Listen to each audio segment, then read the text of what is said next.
간절한 마음으로 주님을 바라봅시다. 고개 들어 주를 맞이합시다. 할렐루야. 고개 들어 고개 들어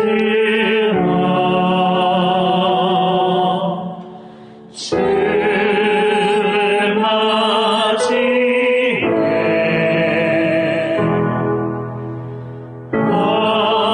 엎드려 경배하며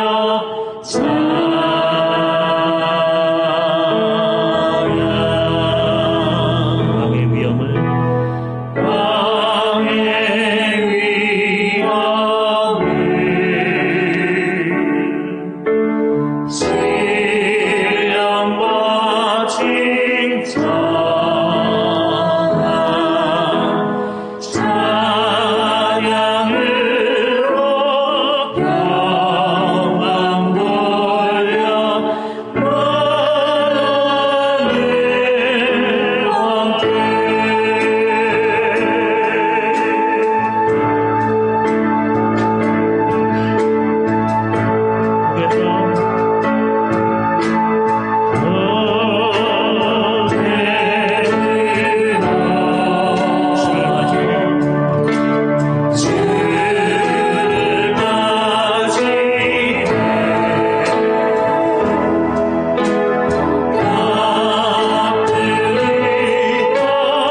주님은 살아계십니다. 믿으십니까? 믿으십니까? 그렇기 때문에 주님 앞으로 나아갑니다. 아무것도 아님을 고백하고 아무것도 두려워하지 않으며 오직 주님만 붙잡아 봅시다. 이 시간만큼이라도 주님만 바라봅시다. 할렐루야.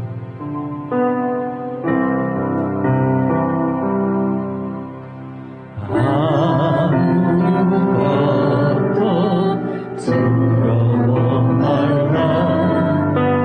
주의 하나님이 지켜주시니 놀라지 마라, 겁내지 마라. 주님 나를 지켜주시니. 한 번 더 찬양합시다.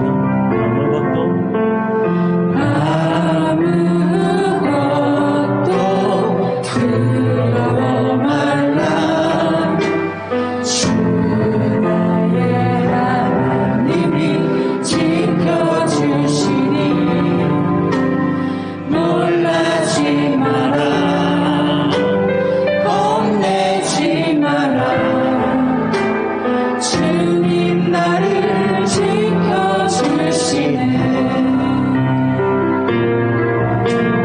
내 맘이 힘들어 지칠지라도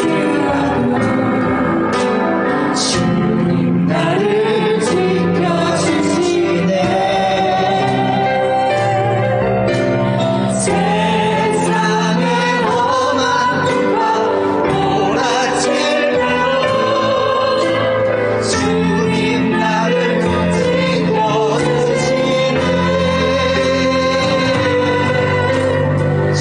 주님은 나의 산성,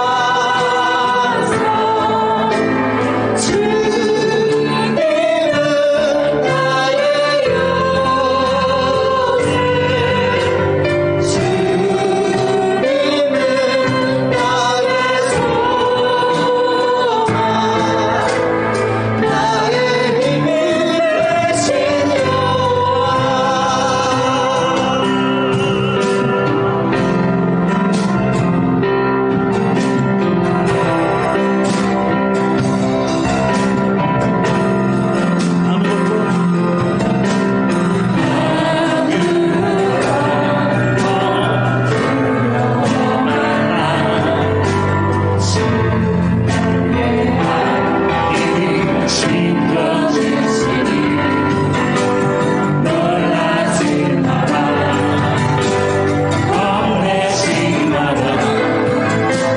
주님 나를 지켜주시네. 아멘, 아멘.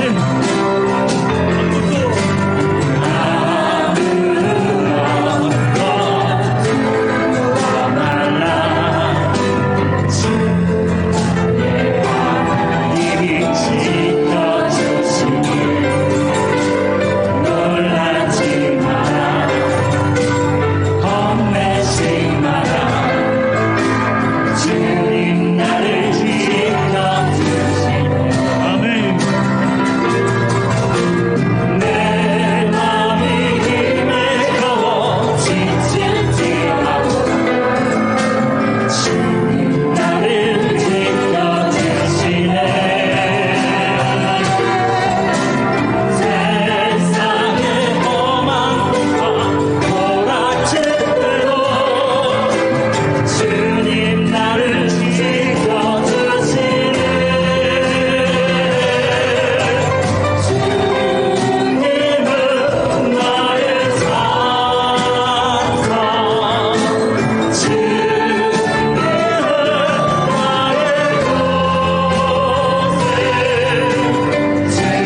9월 26일 주일낮 예배를 성부와 성자와 성령의 이름으로 시작하겠습니다.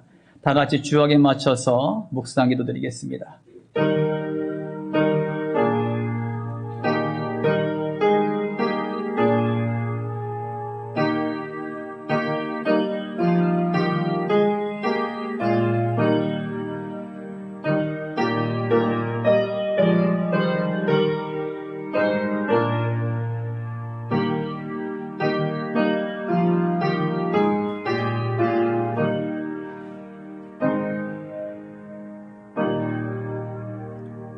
할렐루야. 좋으신 아버지 하나님, 주님의 사랑과 은혜를 감사드립니다. 오늘도 주의 백성들을 사랑하시사 일주일 동안도 하나님의 은혜 가운데 보호해 주셨다가 오늘도 우리의 마음과 정성을 모두 예배드리게 하심을 감사를 드립니다. 이 모든 것이 하나님의 은혜였습니다. 이 모든 것이 하나님의 은혜입니다. 이 모든 것이 하나님의 은혜로 나갈 것입니다. 아버지 하나님, 오직 믿음으로 승리하는 시간 되게 하여 주시고 말씀을 통하여 하나님께서 원하시는 뜻과 의도를 정확하게 깨달아 알아가는 귀한 시간 될 수 있도록 인도하여 주시옵소서.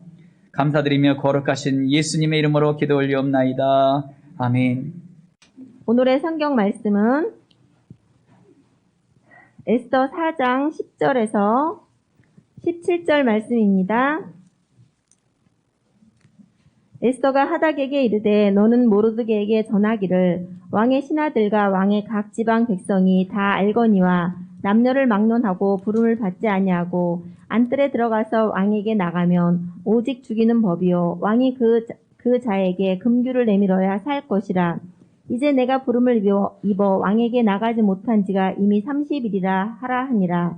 그가 에스더의 말을 모르드게에게 전하매 모르드게가 그를 시켜 에스더에게 회답하되 너는 왕궁에 있으니 모든 유다인 중에 홀로 목숨을 건지리라 생각하지 말라.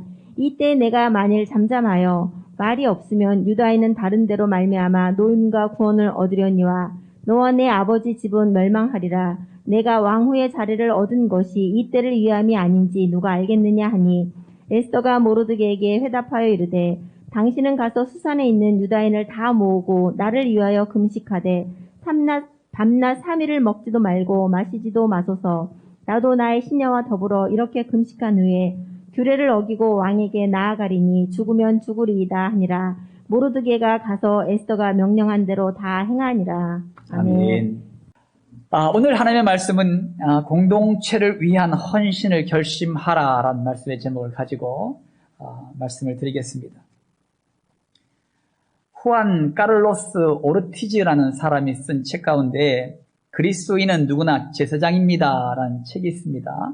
그 책에서 인용한 글입니다. 우리는 하나님의 나라를 대표하는 사람들, 곧 그리스도의 대사들입니다. 우리는 화해자의 직분을 부여받았습니다. 그러므로 모든 그리스도인은 어떤 상황에 있든지 화해자의 역할을 감당해야 합니다.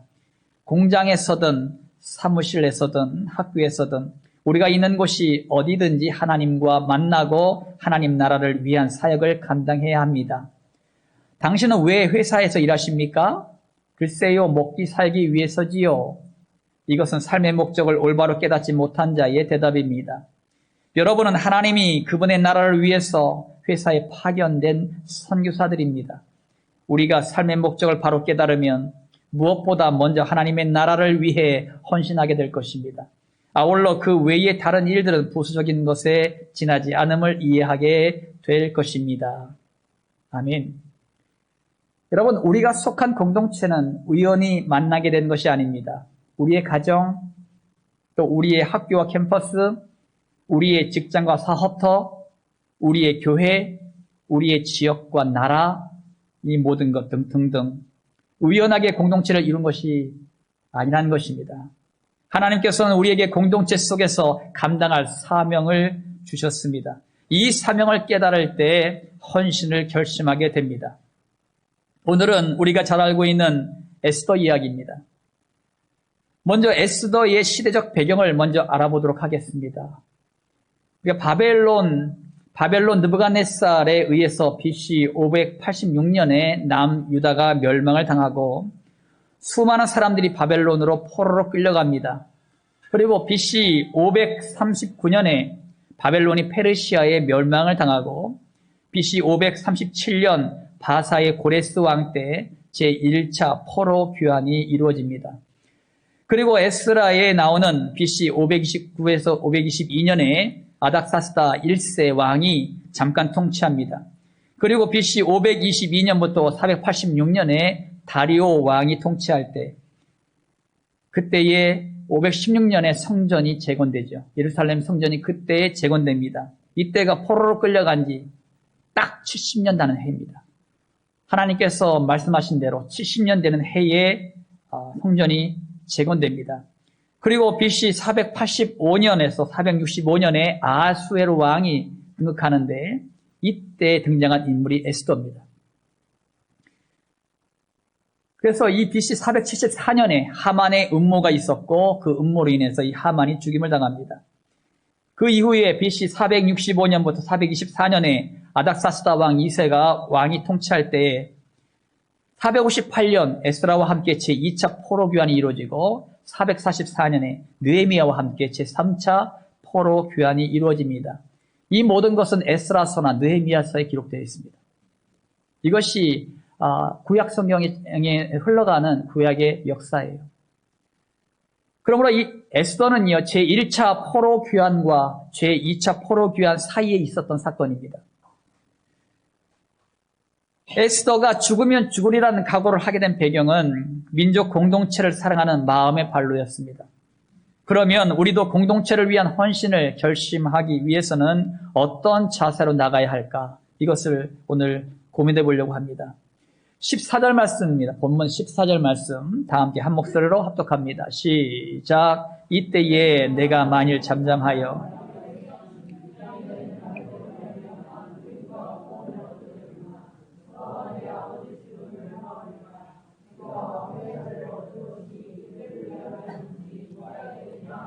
아멘. 여러분, 앞에서 잠깐 살펴보았듯이 이때는 고레스 왕 때의 제1차 포로 귀환이 이루어지고 예루살렘 성전이 재건된 이후에 바사의 아하수에로 왕 통치 때 BC 474년에 일어난 사건입니다. 그 당시 아하수에로 왕은 하만의 지위를 높여서 모든 신하들이 그 앞에 무릎을 꿇게 했습니다. 하지만 모르드게는 하만에게 무릎을 꿇지 않았어요. 그 이유는 성경에 나와 있지는 않지만 성경학자들의 연구에 의하면 첫 번째로 하만이 아말렉 족속이라는 주장이 있어요. 이때 아말렉 족속은 이스라엘 사람들에게는 원수 같은 사람들입니다. 두 번째로 추론하는 것이 뭐냐면 하만이 왕의 암살에 동참했기 때문이라는 주장이 있었습니다. 하만은 모르드게의 이런 태도에 붕괴했고 그를 비롯한 유다 민족 전체를 멸절하고자 합니다. 하만은 왕의 인준을 받아서 정해진 날짜에 유대인들을 모두 멸하기로 전국에 방을 붙이고 선포를 했습니다. 그러니까 어린 아이부터 시작하여 작년에 이르기까지 유대의 모든 민족은 완전히 씨를 말리는 그런 일을 날짜를 정해놨어요. 전국에 방이 붙었지요. 유대인들이 그 방을 보면서요 절규했습니다. 남의 나라 포로로 끌려온 것도 억울한데 완전히 우리 아이부터 시작하여 작년에 이르기까지 다 모든 민족들이 멸절된다는 그 말을 들을 때에 얼마나 참담했겠습니까? 여러분, 이 사실을 안 모르드게와 유대인들은 굵은 베옷을 입고 재를 뒤집어 쓰고 대성통곡했습니다. 에스더는 이 사실을 모르드게를 통해서 들었지만 왕 앞에 30일 동안 나가지 못했기 때문에 잠시 머뭇거렸습니다. 하지만 모르드게는 에스더에게 내가 잠잠하여 말이 없으면 유다인은 다른 데로 말미암아 노임과 구원을 얻겠으나 너와 내 아버지의 집은 멸망하게 될 것이다. 내가 왕후에 있는 것이 이때를 위함이지 어찌 알겠느냐. 모르드게는 에스더의 사명을 다시 일으켜 세워주었습니다. 따라합시다. 자신의 사명을 깨닫자. 자신의 사명을 깨닫자. 아하스웨로 왕의 원래 왕후는요, 와수디라는 사람입니다. 와수디. 하지만 왕이 잔치 자리에서 왕후의 미모를 자랑하려고 왕후를 불렀지만 그녀는 거절했습니다. 그로 인해서 신하들의 건의로 인해서 와수디는 폐위되었고 새로운 왕후를 뽑게 됩니다. 여러분, 왕후의 자리에 얼마나 많은 처녀들이 지원했겠습니까? 그 당시에 권력가들, 재력가들, 그리고 지식을 겸비한 많은 처녀들이 지원했을 거예요.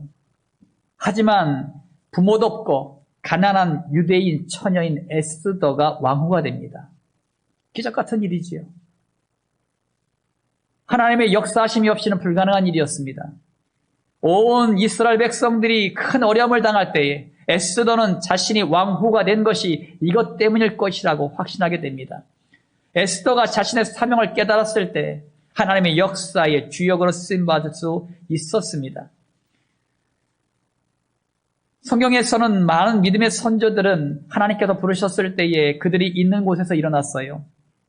여러분, 출애굽기 3장 5절 말씀 가운데 보면은요, 하나님이 이르시되 이리로 가까이 오지 말라. 내가 선 것은 거룩한 땅이니 네 발에서 신을 벗으라. 아멘. 하나님께서, 여호와 하나님께서 모세를 향하여 증거한 말씀입니다. 신발을 벗는다는 의미는 인체에서 가장 불결한 부분이 발을 드러냄으로써 인간의 추악과 나약함을 드러낸다는 겸손과 또한 하나님을 향한 존경의 의미를 담고 있습니다. 하나님이 가라 하시면 어디든지 가겠다는 결단이기도 합니다. 또한 예수님은요, 믿는 자들 핍박하는 사울이라는 청년을 다메섹 도상에서 만나주셨고 강한 빛으로 인하여 세상에는 눈이 멀게 하셨습니다. 하지만 하나님께서는 아나니아라는 선지자를 보내서 기도로 사울의 눈을 열어서 사명을 감당하게 했습니다. 사랑하는 성도 여러분, 우리의 신발을 벗어 우리의 죄악됨과 나약함을 보고 오로지 하나님의 말씀만을 의지함으로 사명을 감당하시길 기도합니다. 또한 우리도 하나님의 은혜의 눈을 떠서 우리와 함께 하시는 예수님을 의지하며 살아가시길 기도합니다. 이것이 우리에게 맡겨진 사명입니다. 신발을 벗으세요. 신발을 벗으세요. 여러분, 우리의 발은 가장 더럽고 추악한 부분입니다. 예수님께서도 12명의 제자들을 앉혀놓고 그들의 발을 씻겼어요. 지금 이 시대에 우리의 발은 깨끗한 편입니다. 여러분, 중동 지역의 신발은 샌달이라 먼지가 풀풀 나는 광야를 걷잖아요. 항상 여러분 발은요 굉장히 지저분했어요. 그러니까 남의 집에 초대돼서 갔을 때에 가장 먼저 그 집에서 하는 일은 뭐냐면 신하들이 대야에 물을 떠서 방문객들의 발을 씻기는 거였어요. 그게 중동 지역의 풍습입니다. 그러니까 예수님께서도 12명을 앉혀놓고 발을 씻기는 세족식을 하셨잖아요. 베드로는 처음에는 내 발을 씻길 수 없습니다. 종이나 하는 일을 어찌 랍빈 선생님이 우리의 발을 씻기십니까? 처음에는 거부했잖아요. 그만큼요 우리의 발은 더럽고 추악한 부분입니다. 그러니까 신발을 벗는다는 것은 우리의 죄악됨과 나약함을 하나님 앞에 드러내라는 것입니다. 나는 이것밖에 안 됩니다, 주님. 나는 이렇게 죄악 투성인 죄인 중에 괴수입니다. 이것을 드러내는 것입니다. 그런 이후에 하나님께서 나에게 어떤 말씀을 하시든지 내가 주 앞에 달려가겠습니다. 그런 순종의 표시가 신발을 벗는 것입니다.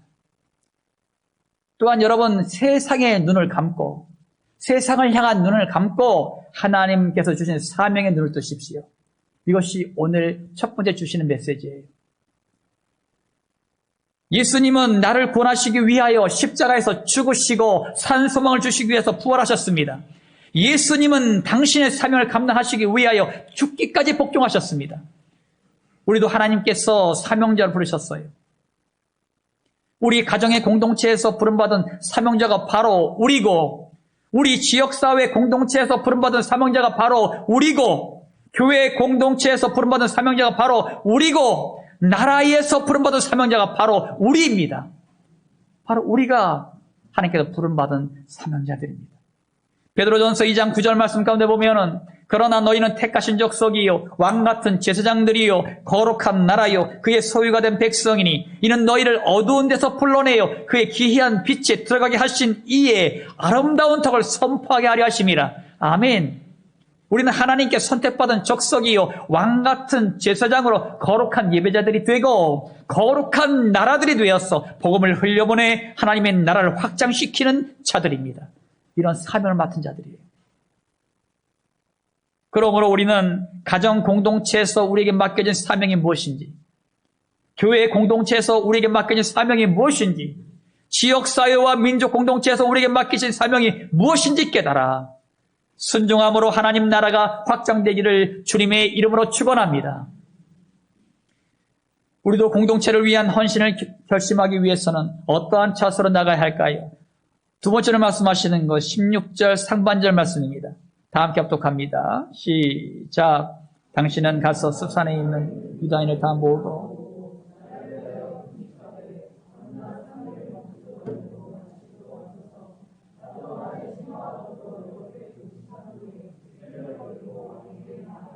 아멘. 이 당시에 왕에게 나아가려면 왕에게 부름을 받을 때만 가능했습니다. 만약 왕이 부르지도 않았는데 왕 앞에 나가면 죽임을 당했지만 금규를 왕이 내밀면 살 수가 있었어요. 이 규정은 왕을 암살하려는 음모를 차단하기 위해 만든 규정이었지만 나중에는 왕을 신격화시키는 도구가 되었습니다. 에스더는 아하수에로 왕 앞에 안 나간 지가 30일이 넘었습니다. 만약에 에스더가 왕 앞에 나갔는데 왕이 금규를 내밀지 않으면 그 자리에서 죽을 수밖에 없었습니다. 에스더는 왕 앞에 나가기 전에 모든 유다인들과 함께 3일간 금식 기도를 했습니다. 에스더가 민족 공동체를 의식을 가지고 나간 것입니다. 따라합니다. 공동체 의식을 갖자. 공동체 의식을 갖자. 에스더는 왕후였기 때문에 온 유대인들이 멸절되더라도 구원받을 수가 있었을 거예요. 하지만 에스더는 자신의 안위만 생각하지 않고 민족의 아픔을 생각했습니다. 자기 자신만을 위해 살지 않았다는 것입니다. 에스더는 자신이 바사의 왕후가 된 것이 이때임을 깨달았습니다. 우리가 한 가정에 태어난 것은 우연이 아닙니다. 여러분의 가정을 가지고 있지요. 여러분의 부모님들이 계십니다. 자녀들이 있습니다. 그들과의 만남은 우연한 것이 아니에요. 하나님의 섭리하심이 있다는 것입니다. 또한 우리가 한 교회에서 신앙생활을 하는 것도 우연이 아닙니다. 여러분들이 성광교회와 인연을 맺고 성광교회와 함께 지금 신앙생활을 하는 것, 또한 저를 만난 것, 이 모든 것은 우연이 아닙니다. 하나님의 섭리하심이 반드시 있다는 것입니다. 또한 우리가 직장에 속해 일하는 것도 마찬가지입니다. 또한 청년들이 알바를 하는 그런 직장도 마찬가지예요. 우연한 것이 아닙니다. 하나님의 섭리하심 가운데 모든 것이 있다는 것이에요.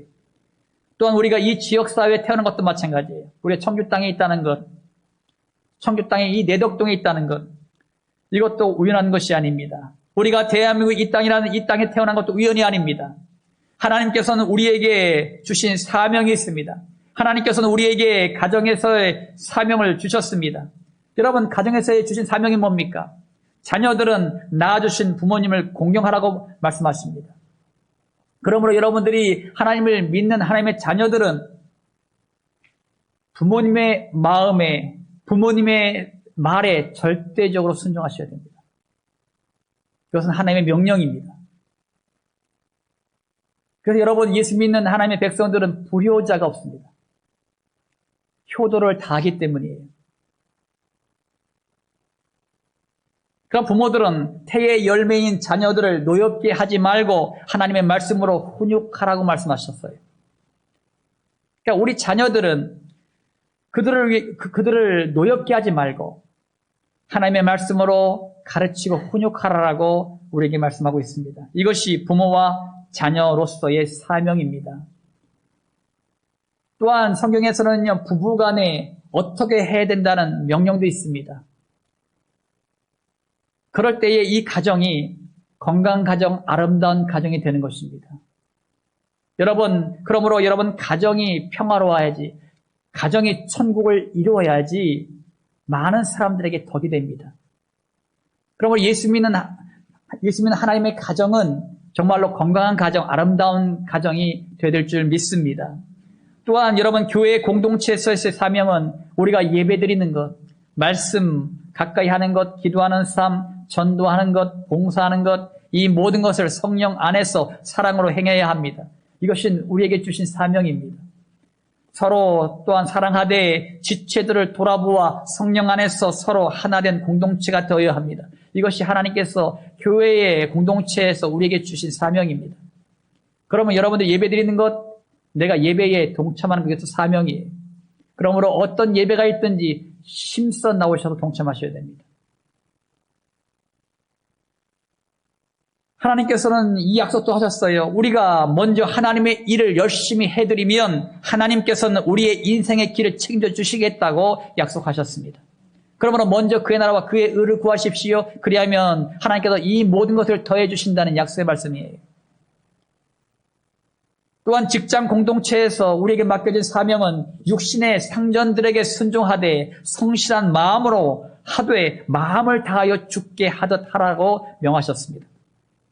또한 상전들은 의와 공평을 아랫사람들에게 베풀어서 그들 위에 하나님이 계심을 두려워하라고 말씀하셨어요. 또한 지역사회와 나라를 위해 맡겨진 사명은 나라의 대통령과 위정자들을 위해서 기도하는 일입니다. 우리가 이 모든 경건과 단정함으로 고요하고 평안한 생활을 하기 위해서는 나라의 대통령과 위정자들을 위해서 기도해야 되고, 그러면 하나님께서 나라의 평안과 안녕을 주시겠다고 약속하셨습니다. 이것이 우리에게 맡겨진 공동체를 향한 사명입니다. 사랑하는 성도 여러분, 우리는 이 세상에 태어나자마자 어느 공동체에 속하게 됩니다. 그곳이 가정이든 교회이든 지역사회와 나라이든지 간에 속하게 됩니다. 공동체에 속했다는 것은 각 공동체 속에서 사명이 있다는 것입니다. 공동체가 건강하고 평안하게 돌아가기 위해서는 우리에게 맡겨진 사명에 충성을 다할 때 가능한 것입니다. 또 한 가지, 모든 공동체가 균형을 잃지 않도록 충성을 다하십시오. 어떤 사람들은 여러분, 이 공동체의 균형을 유지하지 못하는 사람들이 있어요. 우리가 처음에 여러분이 예수를 믿을 때, 은혜 막 받았을 때 교회 와서 살잖아요. 그죠? 교회를 떠나지 않습니다. 얼마나 좋은지 몰라요. 교회가 천국이요. 그래서 여러분 교회를 열심히 찾습니다. 집안일은 뒷전이요. 애들이 뭘 먹든지 말든지, 남편이 뭘 먹든지 말든지 상관하지 않고 교회 와가지고 그냥 열심히 충성을 다해요. 그러면 집에 있는 애들이요 싫어합니다.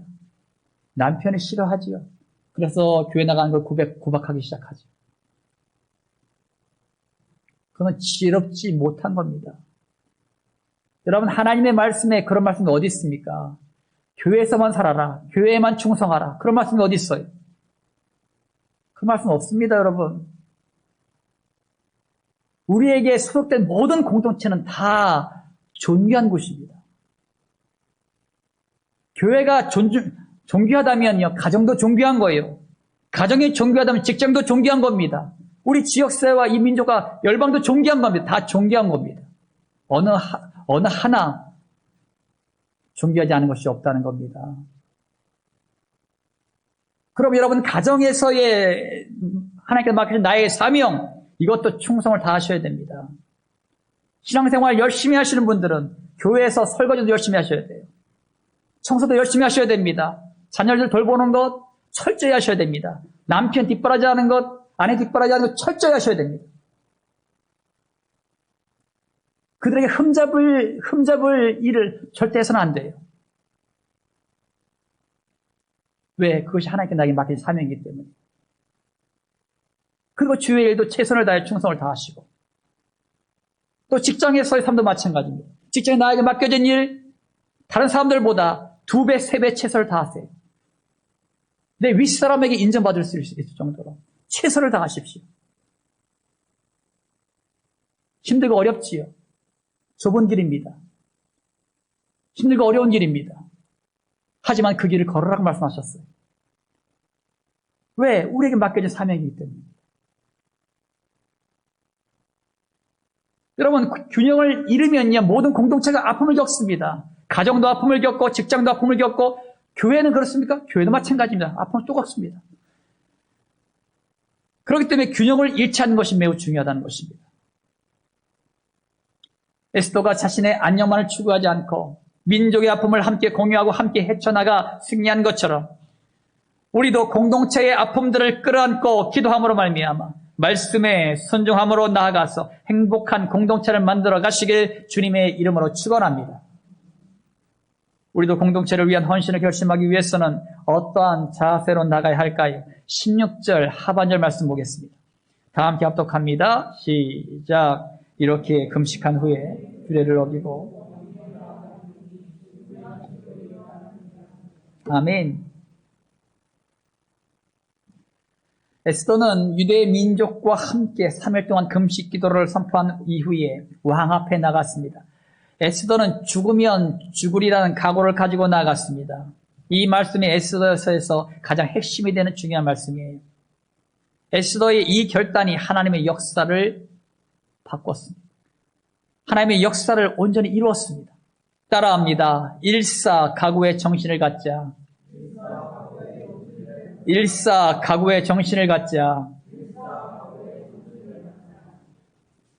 기독교 박해 역사 가운데에 로마에 두 왕이 있었습니다. 이 두 황제가 가장 큰 박해를 했어요.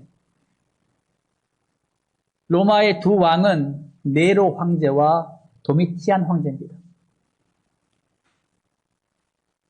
네로 왕은 그 당시에 로마의 도시가 재정비되기를 항상 소망하고 있었어요.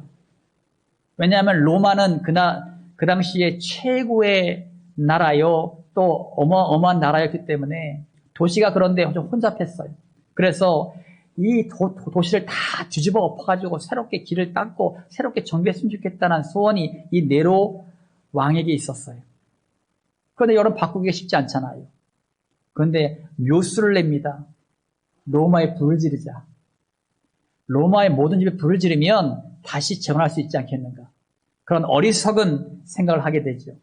그리고요, 그래가지고 이 네로 황제가요, 로마 도시에 불을 지릅니다.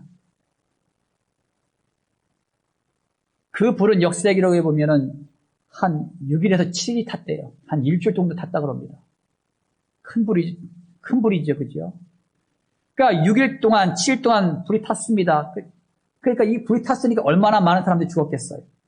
수많은 사람들이 죽음을 당했습니다. 어떤 사람은 부모를 잃었고, 어떤 사람은 자녀를 잃었고, 친지들을 잃었고.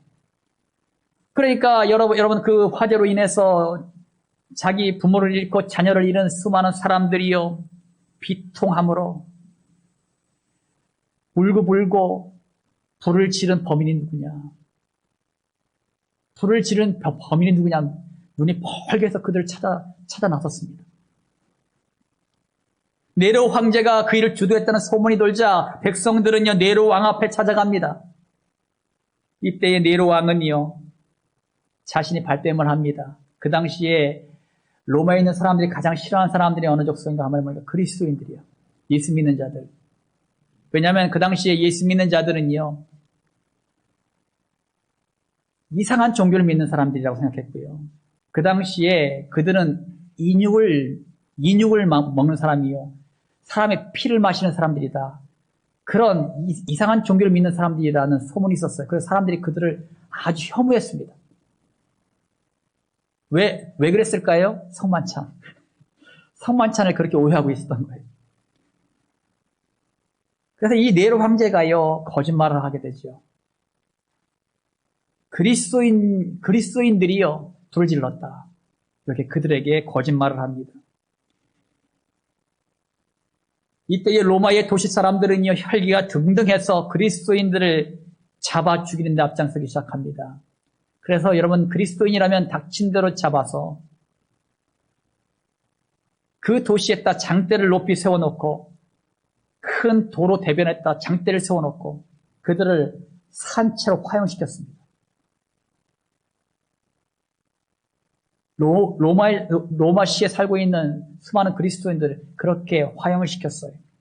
그러면서 그 화형당하는 그들을 바라보면서 너희들이 우리의 부모를 죽였지, 우리의 자녀를 죽였지, 너희들 한번 그렇게 죽어봐라. 그래서 그리스도인들이 그렇게 화형시켰어요. 그래서 많은 로마에 살고 있는 그리스도인들이 순교를 당했습니다. 더 큰 탄압은요, 도미티안 황제 때입니다. 도미티안 황제 때에 그리스도인의 박해는요, 더 잔인했습니다. 이 도미티안 황제는 로마의 도시에 국한되지 않고 로마가 통치하는 전 세계에 살고 있는 그리스도인들을 상대를 했어요. 도미티안 황제는 자신을 신으로 신격화시켰습니다. 이 도미티안 황제는 내가 신이다, 내가 하나님이다. 너희들이 나를 숭배해라, 나에게 절해라. 그 명령을 내리지요. 이때에 그 명령을 불순종하는 족속이 있었는데 그리스도인들이었습니다. 예수를 믿는 사람들은 그 명령에 불복종합니다. 그래서 그는 대대적으로 로마가 통치하는 모든 나라의 그리스도인들을 잡아서 죽입니다.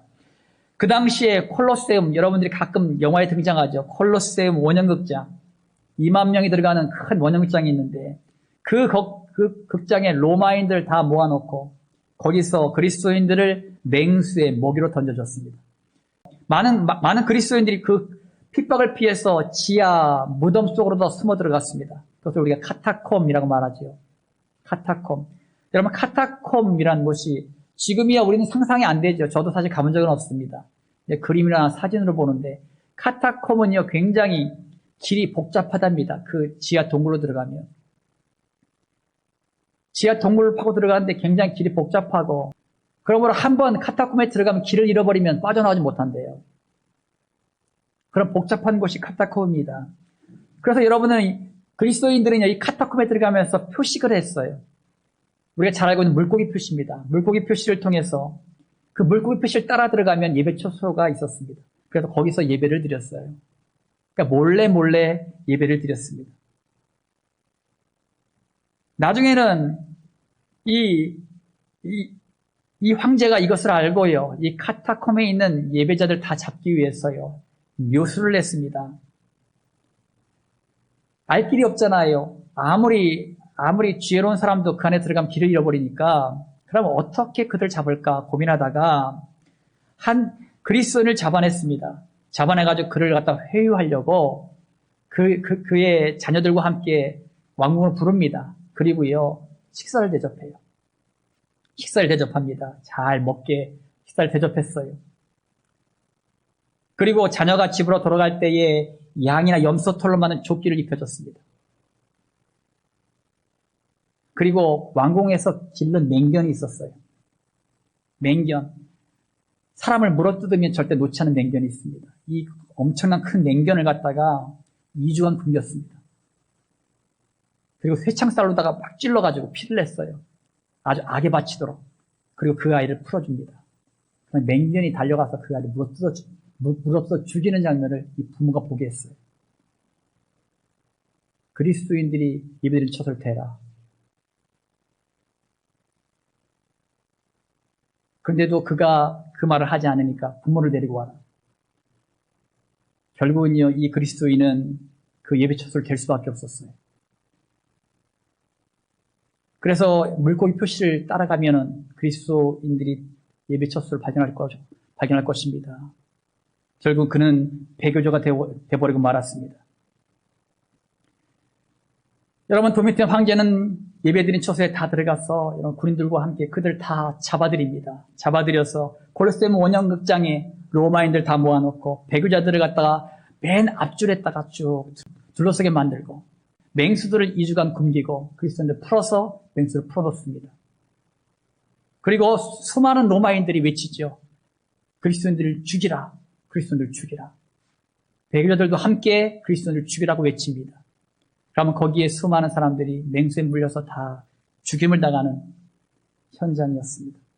그때 이 배교자들이 가만히 보면은 옛날 믿었던 내 성도가 거기 있고 내가 가르쳤던 아이가 거기 있고 그런 아이들이 다 죽어가는 거예요. 그것을 보면서 울면서 그들을 죽이라고 외쳤어요. 이것이 그 당시 배교자들의 모습이었습니다. 여러분, 초대교회의 역사를 가만히 보면은 죽어가는 수많은 그리스도인들은 죽으면 죽으려는 각오로 선교 현장으로 나갔어요. 그들은 여러분 배교자가 되면 살아요. 예수를 부인하면 삽니다. 그럼에도 불구하고 절대 예수를 부인하지 않고 사자들의 밥이 되었고 맹수들의 밥이 되었고 화영장의 이슬로 산채로 불에 타서 죽음을 각오하면서 그들은 믿음을 지켰어요. 사랑하는 성도 여러분, 에스더의 죽으면 죽으리라는 각오는 결국 이스라엘 백성들을 구원하는 원동력이 되었습니다. 예수님은 십자가에서 죽으심으로 우리를 구원해 주셨습니다. 초대교회 성도들은 무서운 죽음의 공포 속에서도 죽으면 죽으리라는 각오를 가지고 나아감으로 순교의 피로 뿌려졌고 복음이 전승되는 계기가 되었습니다. 우리에게 있어서 복음은 어떤 존재예요? 여러분이 가지고 있는 복음은 어떤 존재예요? 단지 우리 생활을 윤택하게 해주는 액세서리입니까? 예수를 믿으니까 하나님 앞에 기도하면 내 기도를 들으시사 하나님 응답해 주셔서 풍요롭고 윤택한 삶을 살기 원하는 그런 도구에 불과합니까? 우리에게 안식과 위로와 평안을 주는 도구입니까? 만약 이런 도구에 불과하다면 초대교회 성도는 그렇게 죽지 않았을 거예요. 여러분 명심해야 될 것이 뭔지 아십니까? 복음은 생명이에요. 복음은 생명입니다. 복음은 진리입니다. 복음은 우리의 삶의 전부입니다. 이것이 복음이요. 복음을 복음되게 하셔야 돼요. 세상 사람들이 복음을 우습게 여긴다고 우리도 우습게 여기면 안 됩니다. 우리에게서 복음은 생명이라는 것입니다. 나를 살리게 하는 생명. 진리요. 내 삶의 전부요. 하나님은 우리를 단지 자신의 유익을 위하여 모이는 계모임 같은 공동체로 부르신 것이 아닙니다. 순교자들은 죽음이 두렵지 않았을까? 그들은 맹수의 공포와 불에 대한 공포가 없었을까요? 그들도 똑같은 우리의 인간인데 어찌 그 죽음이 두렵지 않겠습니까? 어찌 산채로 화형당하는 것을 두렵지 않겠습니까? 두렵지요.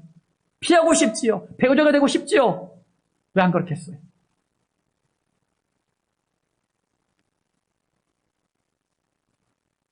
그들은 무엇 때문에 배교하지 않고 끝까지 믿음을 지켰을까요? 하나님 보좌 우편에 서 계신 예수님을 보았기 때문이에요. 하나님의 보좌 우편에 서 계신 예수님을 보았기 때문이에요.